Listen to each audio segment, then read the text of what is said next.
Anak-anak murid cikgu. Hai anak-anak murid. Cikgu dekat mana ni? Cuba teka. Cikgu ada bawa handbag. Cikgu pula memilih-milih. Rasanya dekat mana cikgu? Nak ikut tak cikgu pergi mana? Jom anak murid. Nampak tak cikgu kat mana anak-anak murid? Cuba teka. Okay, cikgu bagi 5 saat untuk anak-anak murid cikgu teka. Betul sekali. Ini adalah pasar. Banyak apa ni murid-murid? Betul. Banyak sangat sayur-sayuran dan jenis-jenis tumbuhan yang terjual di pasar. Menarik tak?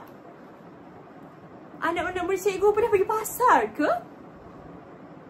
Okey, baiklah. Jadi, hari ini kita akan belajar tentang tumbuhan dan sayur-sayuran. Mari belajar bersama-sama. Jom!